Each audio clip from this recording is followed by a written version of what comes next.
What disturbing thing did you learn about someone only after their death? I received a phone call from my late husband's girlfriend the day of his funeral. She was phoning his cell phone, which I had turned off while he was in the hospital. She told me that my husband had been paying her rent for the last year. The bank had recently foreclosed on our house. I had no idea he was unfaithful to me, but she knew all about me. Edit. Thank you for the silver and gold and all the wonderful messages. Your caring and concern has brought me to tears many times today. Although I have recently tried to start dating again, I have health issues which caused problems in my marriage and I'm apprehensive to try again. If I did not have my children, young adults now, pushing me, I think I would be content to become a crazy cat lady. Apparently this story is not uncommon. Brother-in-law's best friend rang him distraught after going through his recently deceased, much older sister's papers. He had discovered that she wasn't his sister as he had thought for the last 70 years. She was his mother. Usual story, teenage pregnancy, went to a convent to have the baby, gave it to mum to bring up. He apparently had a good relationship with her, and he was upset because she couldn't tell him the truth. I once had a friend whose dad died, and he never really talked about it, but he was pretty troubled. Every year on his death date, they would have a celebration of life party. He invited our friend group one year and we were all excited to be there to support him. Turns out his dad died in a car accident involving a drunk driver. The dad was the drunk driver and also killed the family he hit. After my grandfather's death we were cleaning out his old house and I found an envelope with paperwork that basically said my dad had died by suicide. I had been told as a kid that it was a heart attack. It was a shitty way to find out the truth. My buddy's mom totally killed my buddy's dad. She had taken a $200k life insurance policy out on him 6 months before he died, and he died from not taking his medication that he'd taken no problem all of his life. My buddy was away for the weekend so wasn't home when his dad died.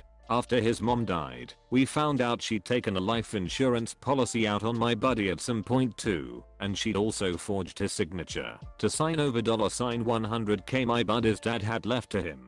She also faked illnesses to get prescription drugs and had little books filled with info on what she'd sold and how much she'd made from selling them. My brother-in-law died in an accident and his wife found out by going through his phone that he was sleeping with several other women, many of whom were pretty close in our friend group and some were also married. It was quite awkward and got pretty messy. My uncle had a son he never told us about for 25 years. My grandpa had stashed what would be worth millions today and proceeded to convince his family they were poor and had almost no money. His family lived in poverty while he lied to them all. I had a brother who had some paranoid delusions, FBI, CIA following him, spying on his apartment, etc. We, my brothers and I, had tried to get him help and he would just have no part of it. After a few years, it seemed like it had gotten better.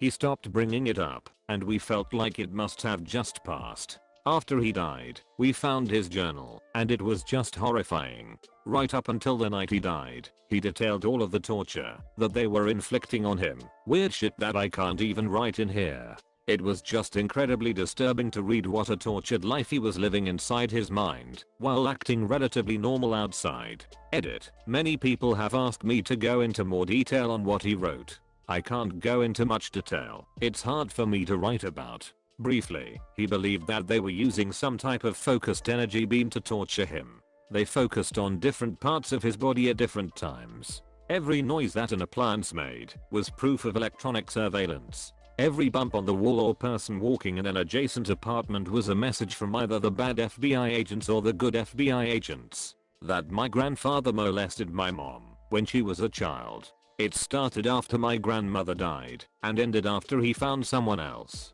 I was pretty shocked, especially since my mom didn't seem to carry any kind of baggage from it, though of course I don't know what went and still goes on in her head. Something that made sense though was how she always made sure my brother and I were either in her room to sleep whenever we stayed at grandpa's place, which wasn't too often, or in the room next to hers. We were never alone with my grandfather, and we never had a warm or loving relationship with him. He was cold to us, and we never really got attached to him, and we visited him maybe once a year. I think my mom felt obligated to have a relationship with him for some reason, but she was always very protective of us, and my brother and I were never victims of his. I went through a nasty breakup with my oldest kid's mom that lasted several years. We were never married, and she was crazy as hell, so she told the hospital she didn't know our kid's father, just so she could have leverage over me. You know, like a sane person does. Years later and after several investigations into child abuse, she lost custody. Over the next several years we kept getting oddly specific complaints about things going on in my house and my daughter and her stepmom specifically. Dumb shit like matching clothes, or details about how we do timeout. My mom died 2 years ago, and when we switched her Facebook to memorial mode I saw that she had been talking bad about me for years to my ex, and was essentially spying on me for her and twisting information. I'm guessing it's because she felt bad for a mother that lost her kid, but it was still a dick move. It's been 2 years, and I still refuse to visit her grave with my siblings and haven't shed a tear for her since. My grandpa was one strict, by the book son of a bitch, but after he died, we found a bunch of weed in his closet. It's disturbing in a way. My great-grandmother went into the military after committing a crime, and in the military she confessed to a judge who punished her by extending her military contract and forcing her to serve in the war. I never knew what happened until way after she died, and I had asked my dad about it. There was a pedophile in her neighborhood who was touching kids, and he was going after boys. My mama mutilated his wank and beat the crap out of him when she saw him try to lift 2 boys. That for the first few months my mother was pregnant with me, the entire family thought she was dying from an ovarian tumor. She was 41, and it was the 1960s. Her doctor at the Navy hospital just assumed she was too old to get pregnant. I had a great aunt and great uncle who were full-time missionaries in Africa. After they died, 3 of their grandchildren finally felt safe enough to share that my great aunt and uncle had molested them. That they didn't die when we thought. Here's the deal. My mom was raised by her mom, now 92, and an evil old bat, and her stepfather, who molested her. Where was dad? Died when she was 11, allegedly. That's what my grandmother said. This would have been around 1961. Flash forward to 2015 and my sister is doing genealogy work on the family. Finds out not only did my biological grandfather not die in 1961, he died in 2005 and had 5 more daughters, one of which he gave the same name as my mom. So my mom got cheated out of a potential relationship with her dad by her liar of a mom, who moved and remained hidden from her ex, my mom's real dad. My grandmother moved down to Texas from Virginia to stay in a nursing home and basically make my mom and dad's life hell. We went to visit one weekend and she came over for dinner, and I dropped the bomb on her that we'd figured out she'd been full of shit for 50 years. She then had the nerve to act offended. My dad told her to shut the fuck up. An old rich man my mom used to run errands for not only offered her $5,000 to sleep with him, but he also told her he couldn't wait till I was 18. I was younger than 12 at the time, and tried to make an arrangement to pay for my presents once I was 18. I had the best grandpa growing up, like typical movie grandpa. He was perfect. Spoiled us like crazy, great corny jokes, always had crazy silly stories, always saved the day. Just the best man I knew. After he passed, one of my aunts told me and my little sister he had cheated on my grandma with her own sister multiple times. We never knew. Wished she never told us. My grandparents were horrible to my mom.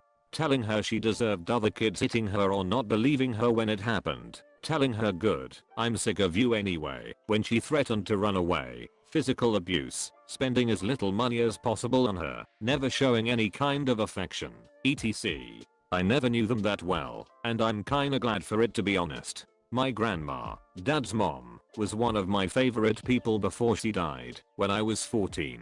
She was extremely sweet, generous, and gave good advice. My brother and I stayed with her and were alone with her all the time, and she never mistreated us or in any way acted unusual. I found out only a couple weeks ago at 33 years old that she was a severe alcoholic who would get drunk almost daily up until her death.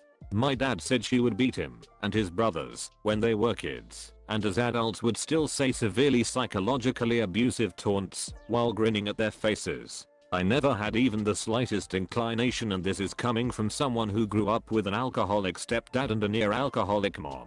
When my great grandmother died, my grandma introduced her half sister to the family. Apparently my great grandpa had an affair. The funny thing is that she went to school with my grandma. No one wanted to tell my great grandma though.